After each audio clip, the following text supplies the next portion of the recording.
Yo le pediría que pasaran adelante a Fernando, a Leonardo Mazzone también para el foro, a Patricio Bonelli y a Alfonso Larraín. No sé si está Rodrigo Jordán, que iba a participar, pero tenía algunos inconvenientes personales, se había excusado.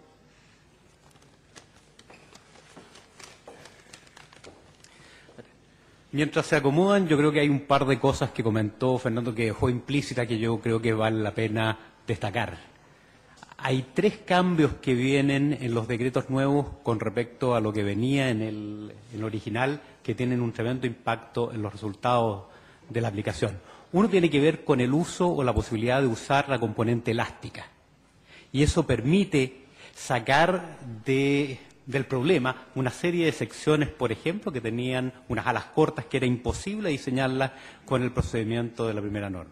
Segundo, trae la gradualidad al incorporar la relación entre el acortamiento del muro con el desplazamiento derecho y la carga axial juntos, permite hacer una gradualidad entre zona 1, suelo 1 o suelo A, y así hacia condiciones más desfavorables.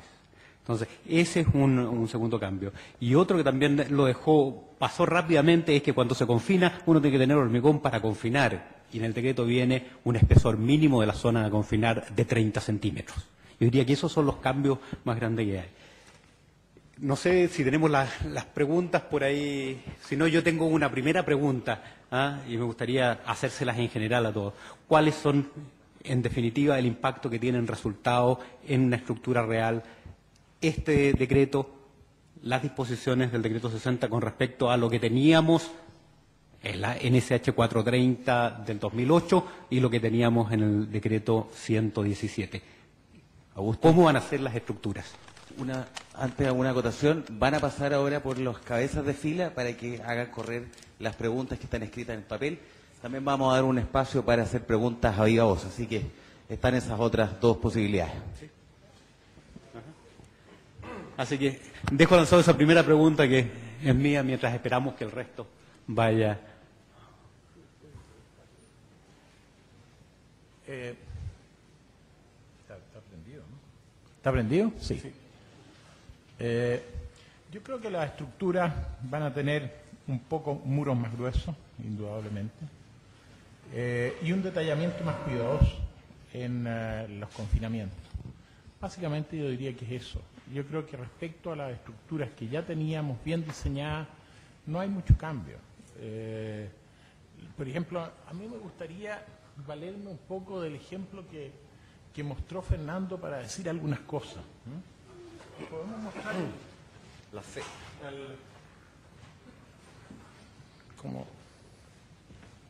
¿Cómo voy para atrás? Aquí. Ya. Perfecto. Claro que vamos a ir bastante para atrás. Yo quiero mostrar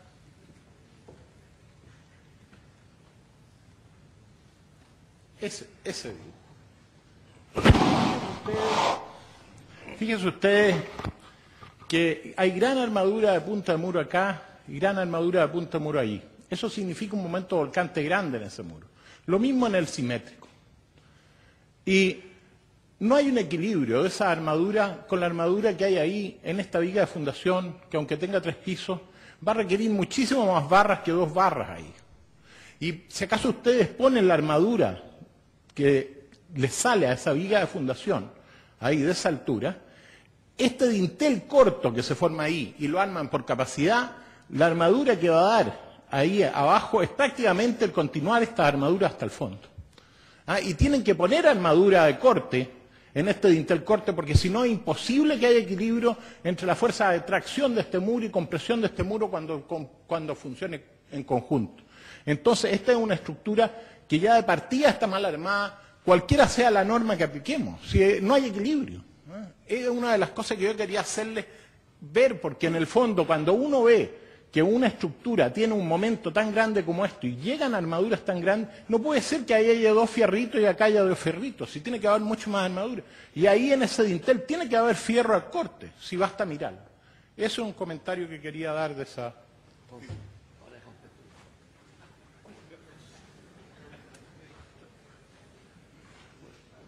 voy a remitir a la pregunta de Augusto, ¿no? Y voy a contestar como persona, no como representando a ninguna institución. ¿Dónde está el dibujito de las 12, Fernando? La pregunta es cómo afecta la aplicación de este nuevo decreto respecto al que está vigente al diseño, la 12, la C, el de Poley, demanda de formación.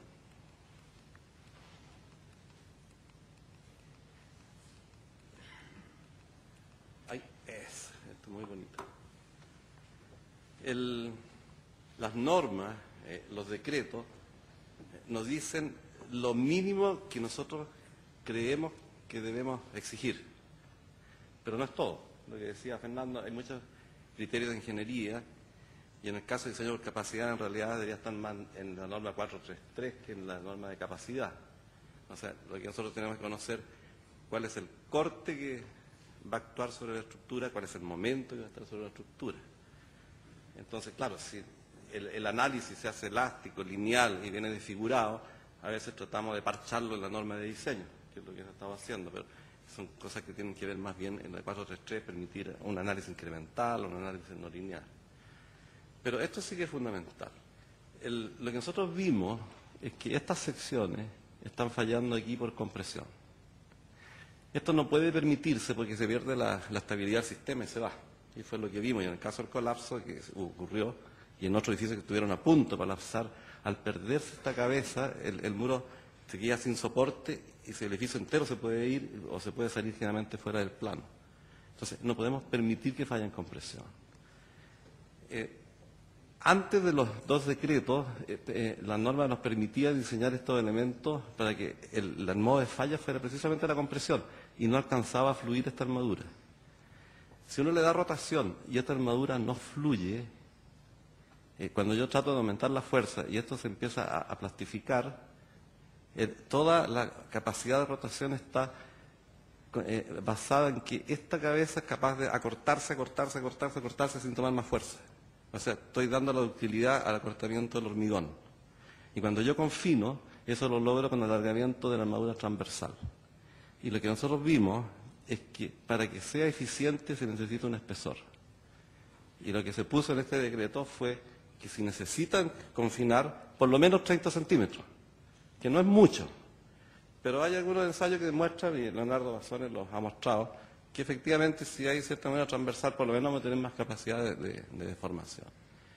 Lo que nos pasó en el 117 fue pedir que la ductilidad no se diera por esto, sino que por esto.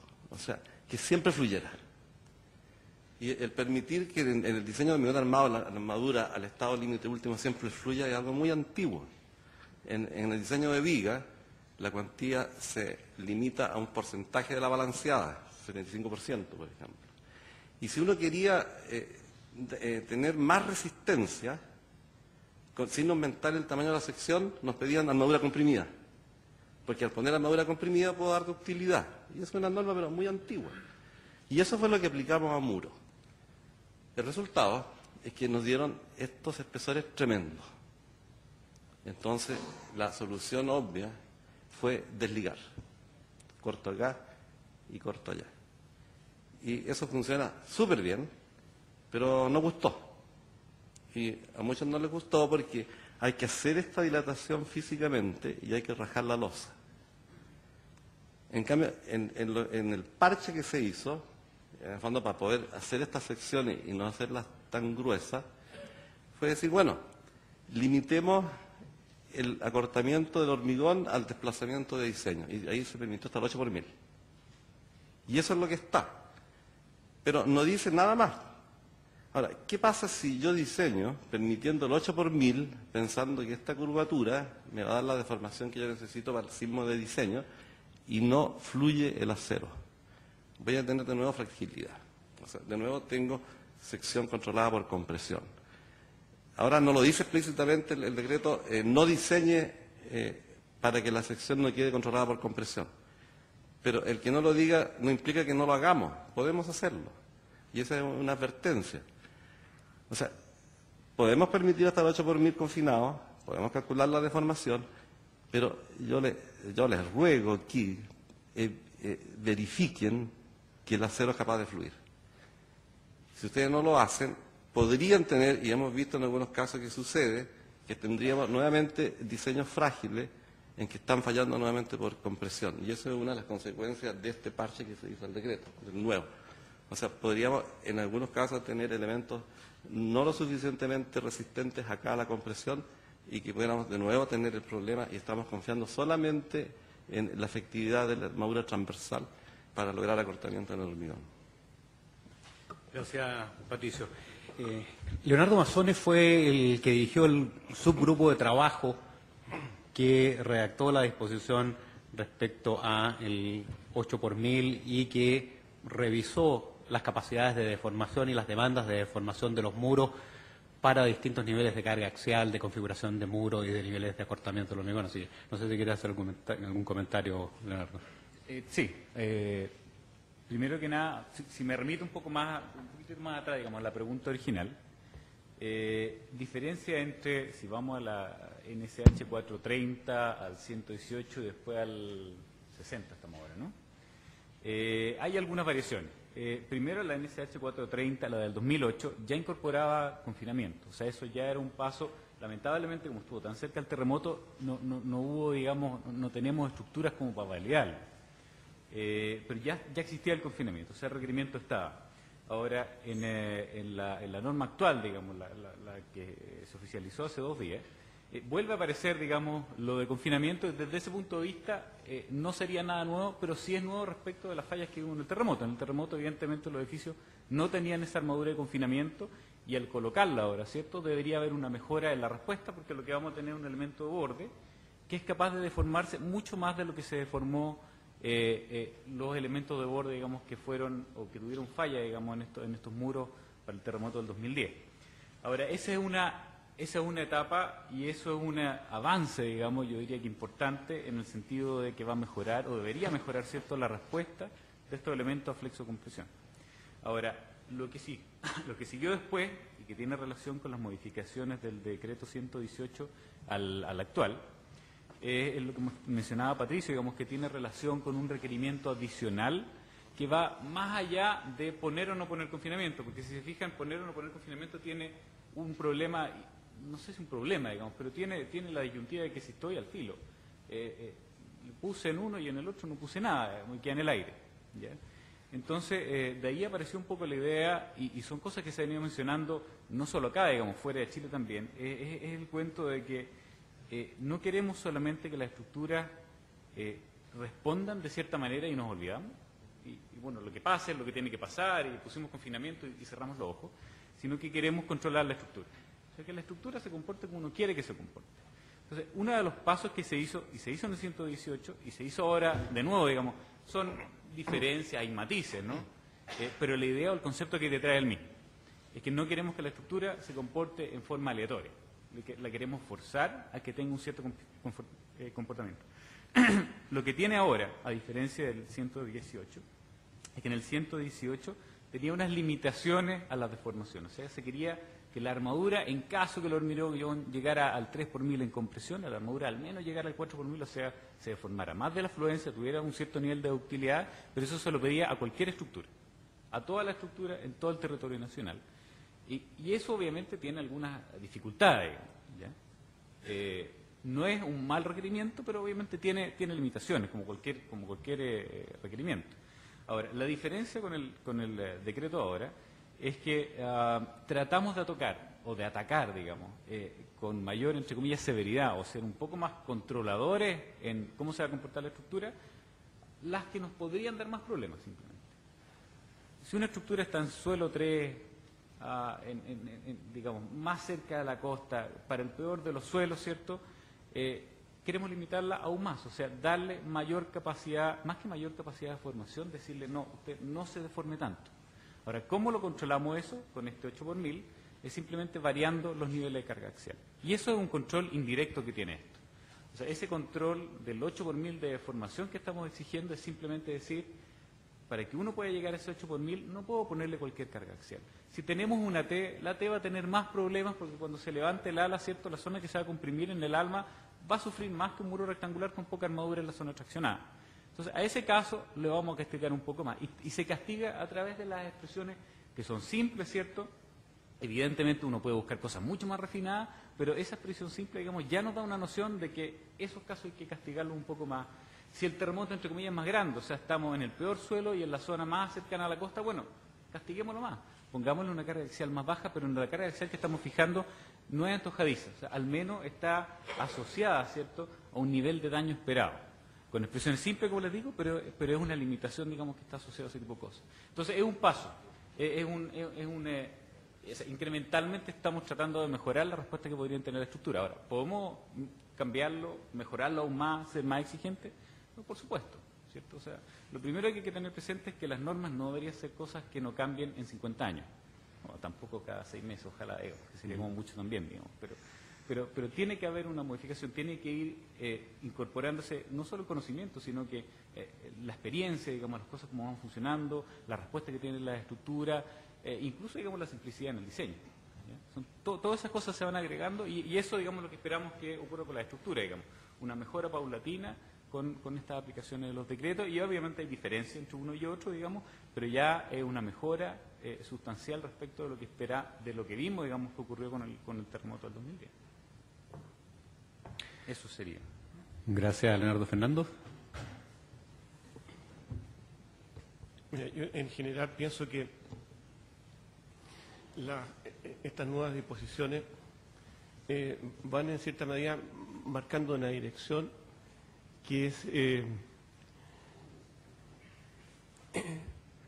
la siguiente: enfatizar que los edificios chilenos en general se portaron muy bien gracias a la gran densidad de muros. Luego, los problemas fueron unos reventones, que no abarcó a muchos tampoco. Entonces, lo que se requiere ajustar tampoco debe ser muy grande. Entonces, con las modificaciones realizadas, yo pienso que va a haber un mejor comportamiento de las estructuras, probablemente un poquito más cara. Sin embargo, hay que poner atención en lo siguiente.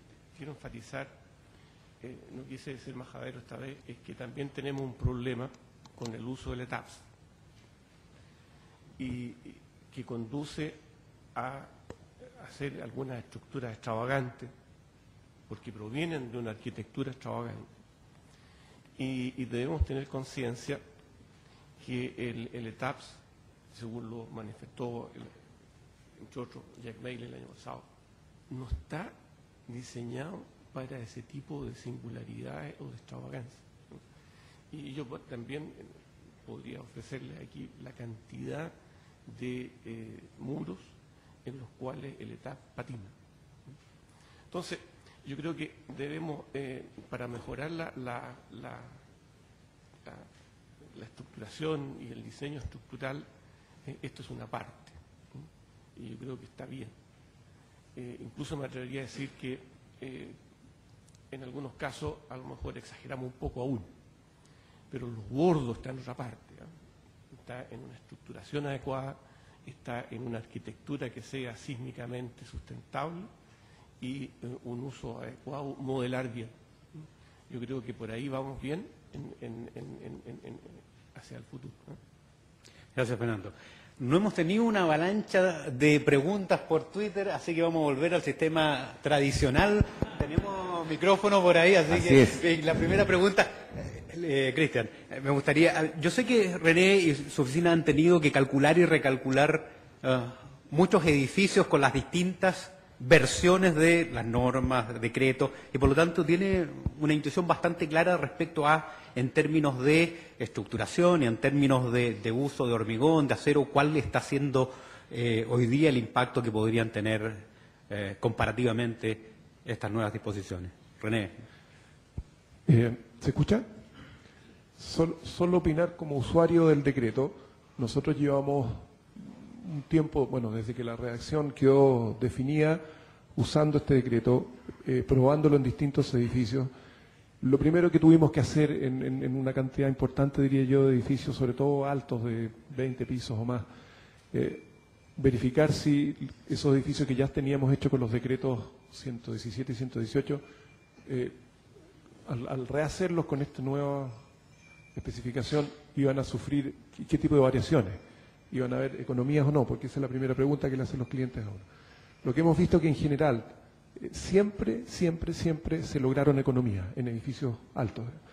Economías ya sea en suelo 2, zona 2, o suelo B, zona 2, o lo que antes era un edificio en zona 3, suelo 3, que hoy día sería zona 3, suelo C, o D en algunos casos. D, bien digo. En ambos casos se lograron economías y economías suficientemente grandes como para que el cliente sintiera que valía la pena pagar el recálculo del edificio, ¿ya? Lo cual generó bastante trabajo. La otra cosa que yo quisiera comentar también como usuario es que usando estas nuevas disposiciones nos hemos dado cuenta que en general tiene sentido lo que resulta de ellas. Vale decir, los edificios requieren una cantidad, podríamos decir, importante de confinamiento en las zonas críticas. Después ese confinamiento rápidamente desaparece hacia los pisos superiores. Los espesores de muros, efectivamente los muros en T o los muros en L abajo se requieren anchos de 30 centímetros para poder hacer bien el confinamiento. Y hacia arriba esos requisitos desaparecen. O sea, yo diría que a grandes rasgos estamos volviendo un poco a lo que estábamos acostumbrados en los pisos superiores, donde en general vimos que no había daño en el terremoto. Sin embargo, claramente hay diferencias hoy día con respecto a lo que hacíamos antes del terremoto. O sea, las zonas críticas están saliendo más armadas, están saliendo de mayores dimensiones. Y en resumen, lo que está resultando en la aplicación de este decreto, de esta nueva versión, es algo intermedio entre lo que hacíamos antes del terremoto y lo que tuvimos que hacer después de con el 117 y 118. Y yo, por lo menos, porque nuestra oficina participó en la calibración que se intentó hacer esto, hasta ahora no hemos encontrado cosas que nos parezcan raras o que estén mal pensadas. No digo que no las vayamos a descubrir a lo mejor a futuro, pero por el momento estoy bastante conforme con lo que nos hemos encontrado. Gracias, René. Patricio, ¿querías hacer algún comentario? Sí, una mirada hacia atrás. Mirando todo el parque de edificios que comentó también Fernando, si no hubieran estado los decretos, o sea, aplicamos lo que hacíamos antes, simplemente. Al usar este sistema de muros que usamos, yo creo que el resultado es muy bueno. O sea, funcionaron bien. Pero tuvimos un problema específico en suelos blandos en edificios de muros delgados. Y a eso fue lo que se tendió a corregir. O sea, con pequeñas correcciones que fueron las que tuvieron los decretos anteriores y los modificados ahora, lo que queremos es evitar ese 4% o 4,4% de edificios dañados, que es re importante. O sea, dejar 35 edificios fuera de servicio en Concepción y como 10 en Viña del Mar, que todavía no se pueden habitar, y tener que demoler, como 10 en Concepción, y yo creo que van a ser, ya son 4 fijos en Viña del Mar, y hay antiguos también. O sea, está el edificio Bahía y el Festival, que no son nuevos. El edificio de Acapulco también tuvo reventones en bordes de muros nuevamente. Entonces podemos hacer, con estas correcciones, evitar ese daño, y aún más, quizás garantizar ocupación inmediata. Y eso es un tremendo éxito. O sea, yo creo que es un paso adelante, pero gigantesco. Perfecto. Veamos, vamos a ofrecer la palabra. Aquí adelante Rafael quiere hacer una consulta, pero con micrófono, Rafael, para que te... ¿Se puede levantar las manos? Nunca das pequeñas opiniones, Rafael, así que... Oye, por favor volvamos a la famosa figura de Fernando, digamos, de su edificio, el edificio con los dos muros y la base. Fernando dijo una cosa clave, digamos, que es muy importante. Él dijo que hay una cuestión de ingeniería y hay una cuestión básica de concepto, digamos, estructural y de resistencia de materiales, digamos. Porque cuando nosotros usamos los programas computacionales automáticos, resulta que ¿no es cierto? En los dos muros de arriba, ¿no es cierto?, el programa nos va a decir que hay un momento flector en la base de cada uno de ellos, M y M, uno a cada lado.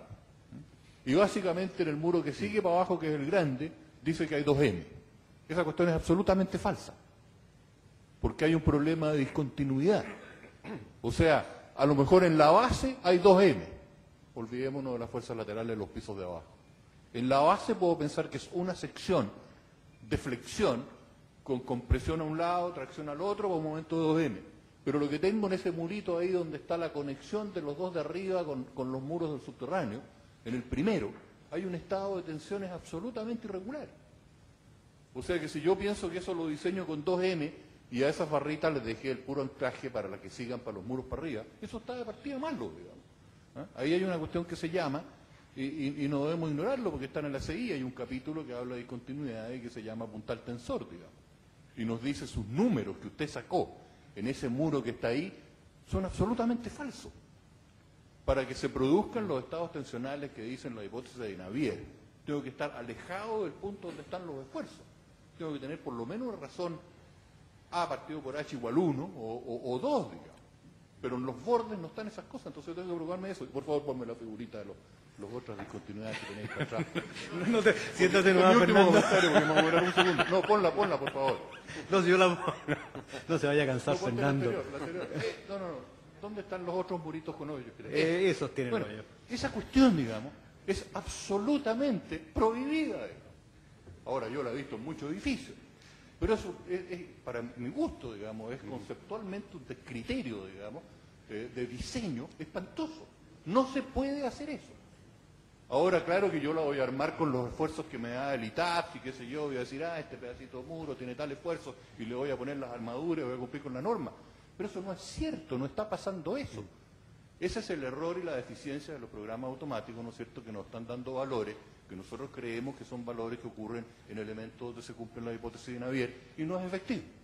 Así que, por favor, ingenieros presentes, jamás vayan a hacer una estupidez como esa, por favor. Gracias por tu pequeño comentario, Rafael. René. Mi comentario es muy corto, si puedes volver a la figura de las barras ancladas ahí. Solo quiero decir que muchas de las fallas que se observaron en el terremoto tienen que ver con lo que los americanos llaman el no haberse preocupado del load path. El load path es la trayectoria de las cargas desde donde se generan hasta llevarlas hasta las fundaciones.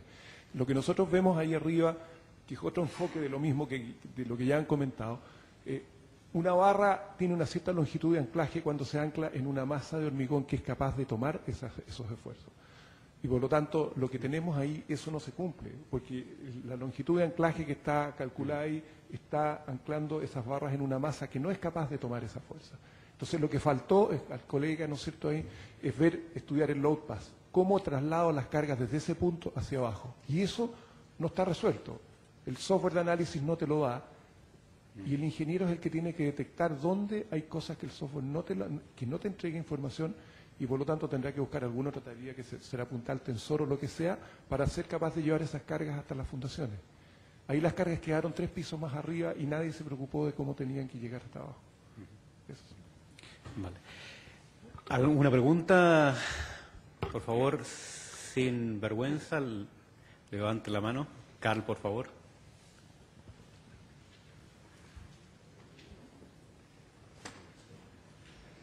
Estamos aprovechando las fotografías, los diagramas de Fernando. ¿Por qué no muestra, por favor, el muro, uno de los muros que está fallado en compresión?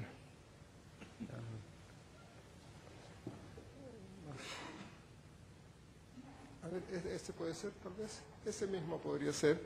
Ustedes ven ahí una cantidad de confinamiento relativamente importante todavía en el muro, pero por el espesor del muro se perdió todo el hormigón, y si no hay hormigón tenemos un conjunto de barras que evidentemente no resisten ninguna carga axial. Y eso es lo que pasó en la parte inferior. Creo que hay otra foto más hacia adelante del documento que también lo muestra. Y se han visto varios muros que fallaron en compresión, que tenían una armadura de confinamiento. No, eso no tiene confinamiento, no, eso no. Eso no es nada, y abajo se abrieron. Ahí uno dice, claro, falta de confinamiento y eso falló por falta de confinamiento. ¿Sigue para atrás, tal vez? No, estos son los últimos. ¿Dónde está? Bueno, pero hay, yo vi una en que se ve claramente la armadura, existe un confinamiento probablemente a 15 centímetros de un muro de 20, pero muestra muy claramente esas fotos de que muros con menos de 30 centímetros de espesor prácticamente no se pueden confinar, o habría que poner armadura de confinamiento en distancias eventualmente del orden de 5 o 4 centímetros, una cosa muy, muy cercana. Y lo otro es, la norma actualmente, ¿no? Sí, y el decreto está proponiendo un delta último, y ese delta último es fundamentalmente características de los materiales de las estructuras, y no de la estructura en sí. Y como resultado de eso, lo que vamos a tener un valor de delta último que implica, en cierta forma, una cierta disipación de energía. Si ahora tenemos muros que tienen comportamiento elástico frágil, que es lo que puede ocurrir si es que no fluye la armadura en tracción antes de que yo alcance deformaciones importantes en compresión, ese delta U puede ser muchísimo mayor que el delta U que está proponiendo la norma. Y si es mayor, vamos a tener exactamente de nuevo las mismas fallas en los edificios en suelos blandos que tuvimos durante este sismo. Y no vamos a tener ningún problema en los edificios en suelos buenos, en que las deformaciones últimas son mucho menores y realmente no requerimos, digamos, grandes deformaciones de compresión del hormigón. Bien, no sé si alguien quiere hacer algún comentario dentro del panel. Si alguien tiene otra pregunta, mientras la piensan, hay una que llegó por Twitter, se la quiero pasar a Fernando, y la consulta es si el 035 se aplica a muros o a muros y columnas, y cómo diferenciar entre muro y columna. El 035 está expresamente para muros, no para vigas, no para columnas, perdón, está para muros. No sé si lo responde la... Perfecto. ¿Ah? Claro, porque son comportamientos distintos. O sea, una columna, por su razón de ser, digamos, tiene que estar sobre el punto de balance, si no tendríamos unas columnas gordísimas. De modo que el punto es que la columna tiene que funcionar a cargas axiales importantes. Limitarla al 0,35 podría ser inadecuado, porque no estuvo nunca en la discusión. Correcto. Yo quiero complementar algo respecto al 0,35. El 0,35 es un límite explícito, pero hay otro límite a la carga axial que está implícito, que lo comentó Leonardo, que es la combinación del delta U con el acortamiento del 8 por 1000. Eso de manera natural lleva a una limitación de la carga axial que en muros TL es menor que el 0,35. Pero no está expuesto explícitamente. Marcial, y después de Marcial hay... Yo quería aclarar un pequeño detalle. No se mencionó de forma explícita el 0,35 apunta a los muros rectangulares. Ese valor puede ser mucho más bajo cuando estamos en muros L y muros T. Ese valor baja notablemente, puede llegar incluso a 0,10. Entonces hay que tener cuidado y mejor dibujar el diagrama de interacción, ver cuál es el punto de balance y ahí se van a dar cuenta que en muros T el 0,35 está muy encima del muro del punto de balance. Respecto a las irregularidades, siempre ha habido el ataque con vehemencia por parte de Rafael a la existencia. Él tiene mucha razón cuando los muros no se estudian en forma adecuada. Ahí el ejemplo de Fernando, un ejemplo bastante simple, dos muros que llegan a un muro grande y que se ve que están claramente mal armados. ¿Pero por qué están mal armados? Porque al estudiar las fundaciones no estudiaron el traspaso de corte, tal como lo dijo Alfonso. Si se hace el estudio de las fundaciones y se estudia eso como viga de fundación, que en ese caso no se hizo, ahí sale siempre una enorme cantidad de armadura longitudinal y sale una enorme armadura de corte, tal como lo hizo ver Alfonso. O sea, en ese caso no se estudió. Las irregularidades, yo creo que también dependen mucho del tipo y la forma, porque ahí se mostró una irregularidad en la cual hay un muro que tiene varios hoyos hacia arriba, una especie de bicafiren de los muros en bandera, en algún lado probablemente. Pero ese muro tiene que estar asociado a otro tipo de elementos dentro del edificio. Si yo estructuro exclusivamente con ese tipo de elementos todo el edificio, voy a tener un dolor de cabeza. Pero si ese elemento existe y está asociado a muros que son regulares o están mejor distribuida su forma en la altura, probablemente ese muro ni siquiera entre a trabajar. Así que el tema de la irregularidad no se puede tomar así en forma general con una palabra única. Tenemos una pregunta detrás de Marcial, por favor. A ver, por trabajo yo estoy más bien orientado al área industrial. Este decreto se aplica como ley. Cuando estamos hablando de muros con el 35%, al 0,35%, o hablamos de las trabas que tienen que ser a 135 grados en ambos lados, ¿en qué parte, cuando se redactaron esos acápites en este decreto, se estaba pensando directamente en edificios?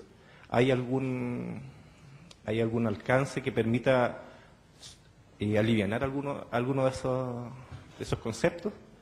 ¿O como decreto debe aplicarse igualmente a ojos cerrados en las estructuras industriales que tal vez no van a estar sometidas a esas solicitaciones? Mira, eso es muy interesante. Esto está dentro del capítulo 21. O sea, tu pregunta la quiero hacer mucho más general porque esa misma pregunta nos han hecho la gente que trabaja en estructuras mineras. Y en ese caso, lo que está detrás del capítulo 21 de lo que hemos estado hablando corresponden a estructuras que están diseñadas sobre la base de que parte de su defensa, van a incursionar en el rango plástico y van a disipar energía. Y por lo tanto, para que disipen energía, tienen que las barras principales tienen que fluir, y para que estas fluyan tienen que estar confinadas alrededor, si no, no funciona. Ahora, pero en la mayoría de las estructuras industriales o mineras no tienen, pero ¿para cuándo pensar uno que son unas masas tremendas que no tienen por dónde plastificarse, ni rótulas plásticas, ni nada? Esa cuestión es otro mundo. Entonces, cuando alguien le aplica el capítulo 21 a ciertas estructuras mineras, digámoslo, como mis alumnos dicen, están dando jugo. No tiene nada que ver. Entonces, todas estas trabas y payasadas están destinadas a estructuras que van a disipar energía mediante plastificación. Es muy distinto, de modo que, por eso tu pregunta la hice más general. Hay estructuras que van a ser elásticas porque lo son de mirarlas, y por lo tanto el capítulo 21 no les es aplicable.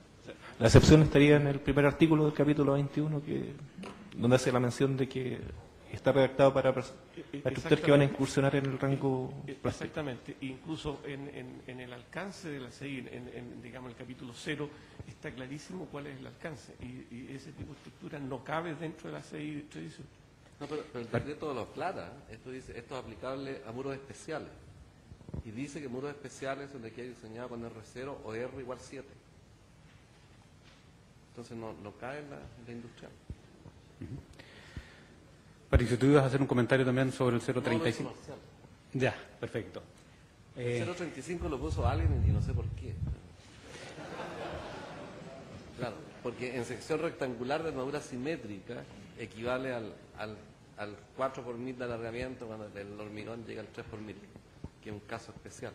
En el decreto 118 están los comentarios, está la deducción. Pero en secciones T y en L la compresión proviene principalmente de la armadura en tracción, ni siquiera la carga axial externa. Por supuesto que afecta, pero el mayor drama está con la armadura. Hay edificios que están colapsados con relaciones de carga axial iguales a 0,12 que priman C por A, y con el acero fluyendo cuando el hormigón se comprime. O sea, lo maligno es el acero traccionado en el ala que genera la compresión. Alfonso. Yo quiero hacer un comentario. ¿Me puedes poner la figura de la Torre Tajamar, por favor?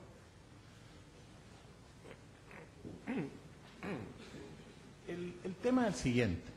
Yo hasta este terremoto no había visto nunca plastificación en dinteles cortos.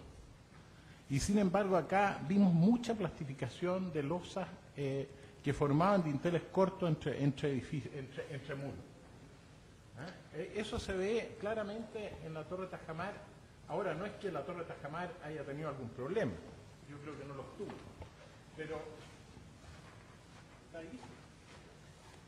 Ah, no, el dibujo de la planta. Ese.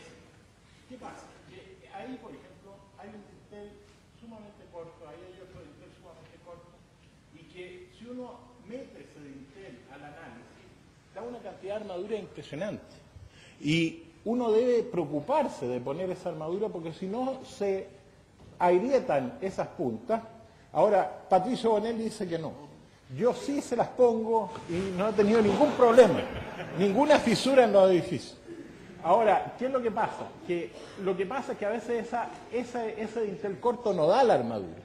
Entonces, preocúpese con el arquitecto de agrandar la puerta y haga el dintel un poco más flexible. Y póngale la armadura que efectivamente necesita y diseñe por capacidad para tomar el corte de esos dinteles.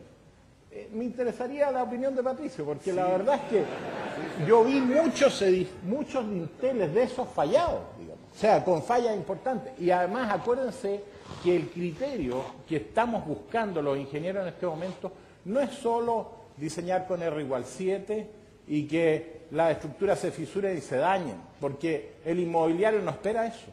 El inmobiliario espera que su estructura no tenga grietas y que después del terremoto no tenga que repararla. Entonces, si nosotros tendemos a eso, que los edificios queden operativos y no que queden llenos de grietas para reparar, indudablemente tenemos que preocuparnos de armar esos dinteles y hacerle un diseño por capacidad. Yo creo que tenemos que un poco tender a eso, que las estructuras no solo en un terremoto fuerte, ojalá, digamos, no colapsen, indudablemente, pero que también queden operativas. Yo creo que ese es un problema que tenemos que abordar, porque es lo que está esperando la comunidad de nosotros. No se trata de que el edificio después del terremoto, ¿no es cierto?, cada departamento tenga que poner 30, 50 millones de pesos para arreglar su departamento. Yo creo que no es el objetivo del diseño sísmico que andamos persiguiendo en el futuro. Patricio, ¿me interesa? Hay una sola cosa que no estoy de acuerdo, ¿eh? En lo demás todo sí. El dintel tiene que ser capaz de girar y no romperse. Eso. Bueno. Pero lo que hay de girar, tienes que darle capacidad de formación.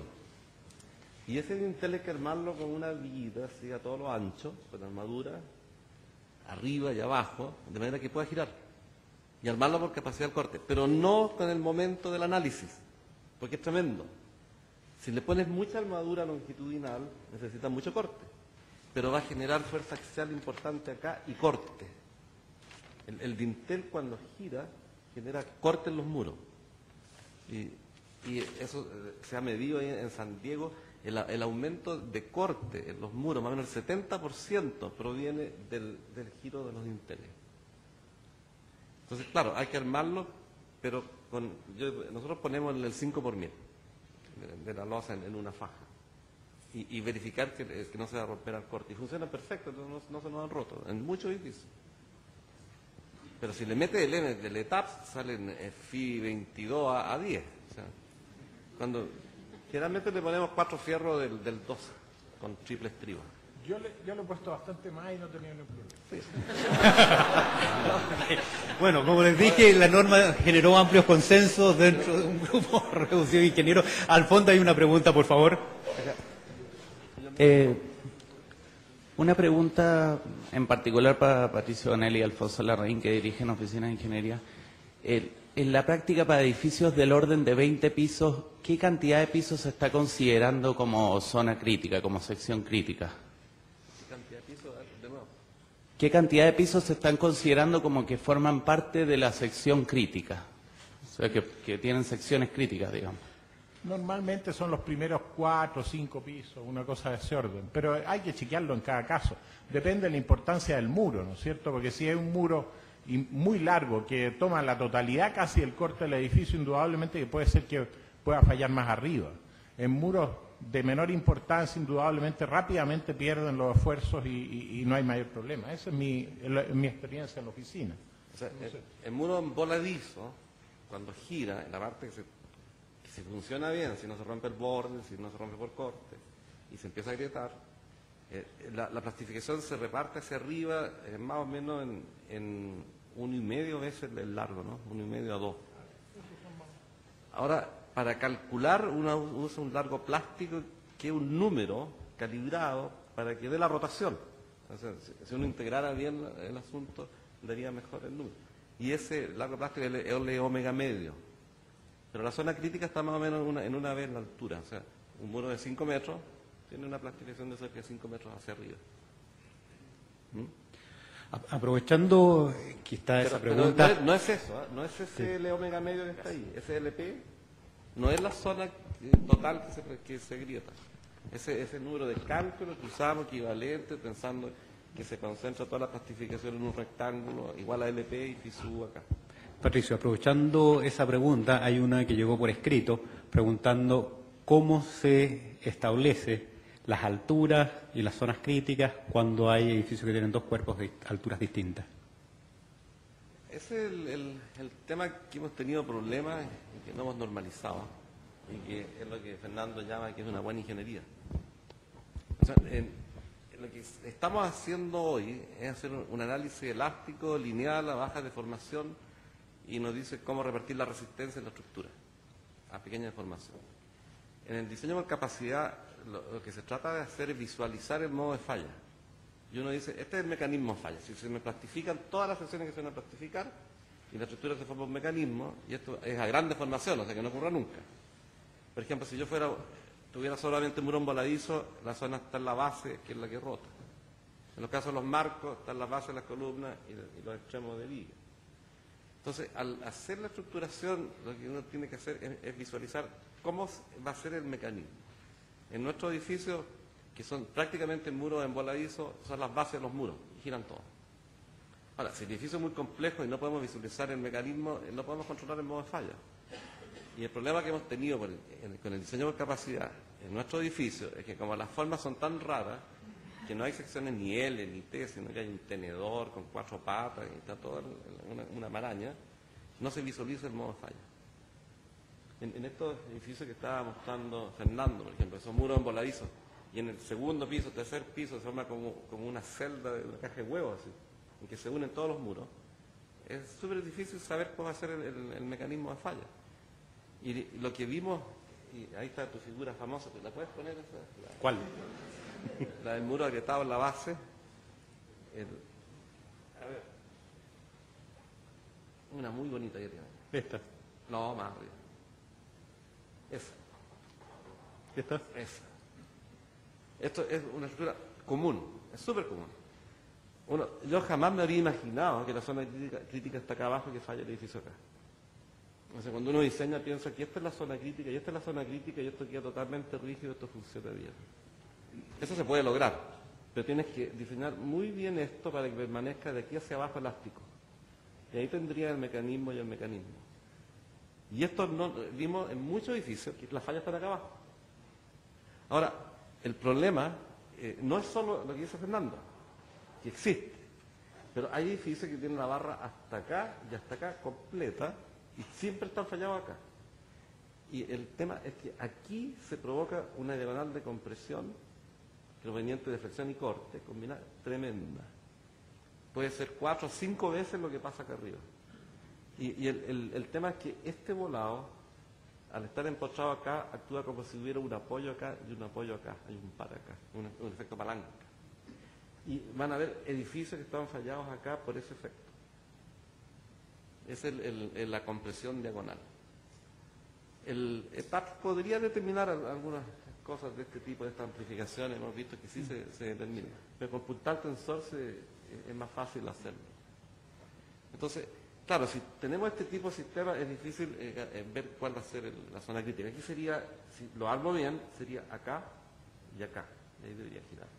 Ahora, lo ideal es seguir con la abertura hacia abajo y trabajar con esto acá. Y esto tiene una ventaja, que cuando esto gira, el suelo también gira. y el suelo aísla. Y eso se está considerando hoy en diseños modernos, en ver que si yo quiero aplicarle una fuerza a la estructura, tengo que empotrarla, y si el suelo baja no me lo impide. Pero tengo que controlar el suelo, que no vaya a afectar el giro, que el edificio me quede inclinado. Pero permitir que las estructuras levanten es una disipación interesante. Entonces, yo creo que hacia donde deberíamos tender es hacer estructuras más simples, rajándolas acá, viendo las zonas críticas donde van a estar, y eso nos va a permitir hacer diseño por capacidad. Y todo lo que nos molesta, no estructural. Es lo que dice Rafael, estoy totalmente de acuerdo con él. ¿Cuál era esa figura? La figura rafaeliana. No. Especifica mejor, Patricio. La amarilla llena de hoyos. Esto tiene que ser un marco, y estos elementos tienen que ser no estructurales. Y así lo hacen los gringos todavía. Y este igual, aquí tienes un muro continuo, y acá tienes una columna, y acá son vigas. Y todo esto es baquelita. Un relleno no estructural. Ahora, en las revisiones muchas veces nosotros hacemos esas recomendaciones, porque no... Claro, sí, eso tiende a cortarse ahí y tiende a cortarse allá. Claro, ahora, ¿qué es lo que hemos concluido mucho al ver todas estas cosas? Bueno, lo primero es que los terremotos son sorpresas, nos traen cosas nuevas. Y estamos con un impredecible. Y que no entendemos bien esta estructura, entonces tendamos a hacer estructuras que entendamos mejor, estructuras más simples y que controlemos su comportamiento. Esto de forrar todo en hormigón, que puede ser práctico, no se filtra y los constructores están acostumbrados, no es una buena práctica porque empiezan a aparecer estos temas. Correcto. Estamos más o menos en la hora de fin de este bloque, pero tenemos dos últimas preguntas, una que llegó por escrito y una segunda de Eduardo Sperer. Le quiero pedir si la puede responder. Un complemento respecto de los dinteles de acoplamiento, que tienen toda la razón Pato y Alfonso, que comentaron. Yo hace algunos años atrás me acerqué a Alfonso y empecé a diseñar las losas de acoplamiento por capacidad. Es perfectamente posible, resulta bastante armadura, sobre todo estribos y gran cantidad de trabitas para poder lograr la capacidad de este elemento. Pero lo que sucede en la práctica es tan distinto a lo que sucede en la teoría y en el papel, que después uno llega a la obra y se encuentra con una congestión de ductos en las puertas que origina una gran cantidad de nidos, y uno ve las armaduras prácticamente desprotegidas del hormigón. Por lo tanto, al final casi decidimos, contra toda la práctica y la teoría, sacar esos elementos, porque sabemos que al final no van a actuar. En edificios, sobre todo económicos, altos, hay muchos departamentos y divisiones, y la gran cantidad de ductos que circulan por estos pasillos y que entran a los diferentes departamentos a través de puertas normalmente muy angostas, imposibilitan que se desarrolle la capacidad de estos elementos de acoplamiento. Eso quería agregar. Perfecto. Una cosa pequeña. Bueno, hemos hablado mucho del hormigón y todo, pero la norma todavía permite diseñar con un R altísimo, 9, 10. No sé si en algún momento se tocó ese tema en los comités de limitar un poco el R, quizás a 5 en estructuras que pueden estar un poco mal estructuradas o algo así. O sea, porque hoy en día la gente que compra un departamento no sabe que su edificio está diseñado para que entre a un rango inelástico. Todo el mundo piensa que su estructura va a quedar intacta. Entonces quizás limitar un poco el R podría ser un camino anexo. A ver, yo creo que el tema del R en el grupo que dirigió Tomás es un tema que apareció, hubo un grupo especial trabajando en ese tema. Un solo comentario: una mala estructura no se corrige con un valor de R. Leonardo, hay una pregunta bien específica respecto a la aplicación de las fórmulas de... Había una pregunta relacionada con cómo utilizar los H, pero quiero ir un poquitito más atrás, un poco comentando lo que recién había dicho Patricio. La zona crítica no quedó en forma explícita y está en la ecuación.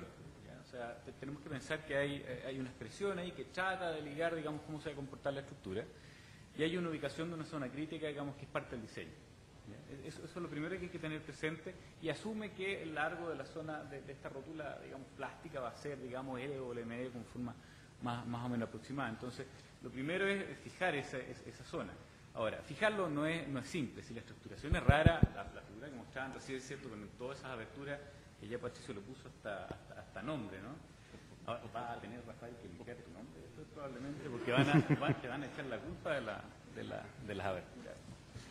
Evidentemente es muy complicado saber exactamente dónde ocurre, pero si miramos al menos el terremoto, digamos, con algunas discontinuidades, estos muros banderas, recorte a nivel de primer piso, a nivel, digamos, de subterráneo, vemos que los daños estuvieron entre el primer piso y el primer subterráneo comúnmente, ¿cierto? Es donde ocurrió. Ahora, ¿por qué ocurrió probablemente en esa zona? Bueno, donde va a estar el máximo momento, si la armadura máxima estaba ahí y empezamos a cortar a los pisos superiores, es lo que va a ocurrir. Ahora uno puede cambiar el diseño, ¿ya? Pero lo importante es tener claro, digamos, que estas expresiones y los análisis o las consideraciones que hay detrás, ¿cierto?, tienen como base que hay una rótula plástica. Por eso el 0.85 F'C que aparece por ahí está pensado para toda la estructura. O sea, las limitaciones que aparecen... Ahora sí que te voy a explotar. ¿Quieres ir a las ecuaciones? ¿A las ecuaciones? Yo no te había pedido ninguna figura. Así que no, pero dale nomás. Donde aparecen las expresiones, siempre la del 27, no, 21...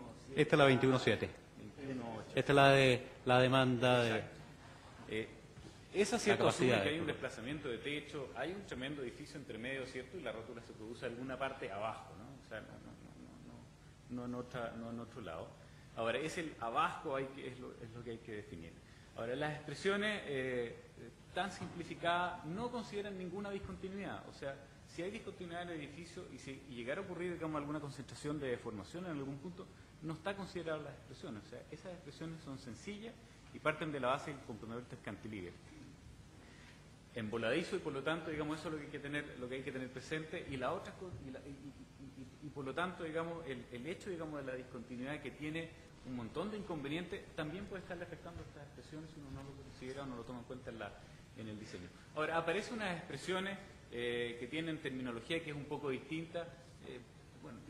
La pregunta específica es sobre esta definición de delta y H con la que aparece después en la definición de... en esta de acá. A ver, aquí no está, lamentablemente no está Rodrigo Jordán para que pueda, digamos, contar un poco la génesis de las dos terminologías. Pero conceptualmente la idea es prácticamente la misma. La diferencia es básicamente si uno se va a ese término que está ahí, está asumiendo que la rótula se produce en alguna parte que no es en la base exactamente, digamos, donde está, digamos, el suelo, ¿cierto?, donde está empotrado el muro, sino que puede estar un poquitito más arriba, y por lo tanto, si uno considera el desplazamiento de techo, de alguna manera está tomando en cuenta, digamos, que si la rótula está muy arriba, uno tiene que considerar, digamos, un efecto, una altura, entre comillas, efectiva, que es un poquitito más chica que la altura del edificio. Y la misma corrección se permite en esa expresión para el delta U. Es un poco las diferencias que son relativamente menores. O sea, eso es prácticamente lo mismo que tiene el ACI en su concepto original, digamos, donde no hace mucha distinción exactamente cómo lo calcula, si es que hace una diferencia o si le descuenta algún porcentaje del desplazamiento. ¿Ya? Pero diferencia, digamos, bastante menor. Digamos. Lo más importante es achuntarle darle bien, digamos, al diseño en términos de fijar una estructuración, decir que esta va a ser la zona crítica y de ahí para adelante las cosas deberían funcionar bastante bien. Eso tiene una historia, ¿no? El ACI da esta expresión para decir dónde confinar. Debería confinarse solo en zona crítica y nada más. Pero el ACI dice que debe confinarse en cualquier parte donde el neutra supere el valor crítico. Y eso daba mucho confinamiento a los pisos hacia arriba. Y por eso Rodrigo Jordán propuso cambiar esto a este criterio y eso le da un poco menos confinamiento hacia arriba.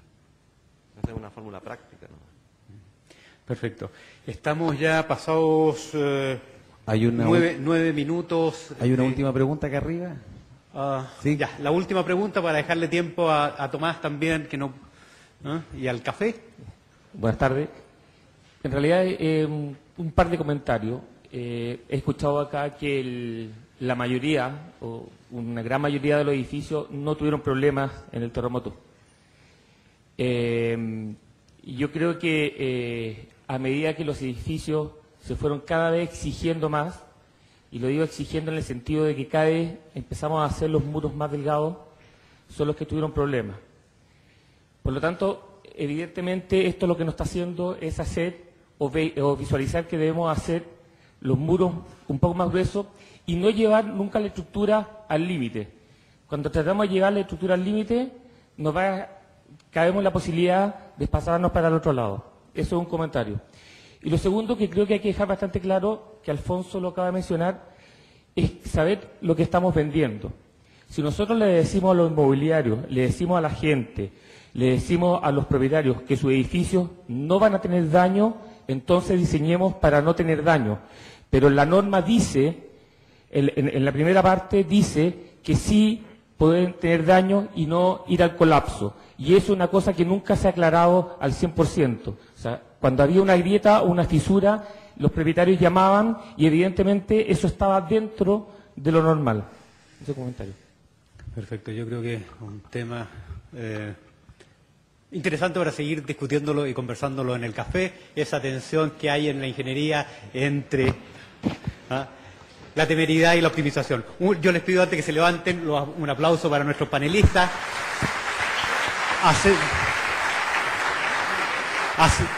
Hacemos un break, un café y volvemos con el bloque de la norma NSH 433.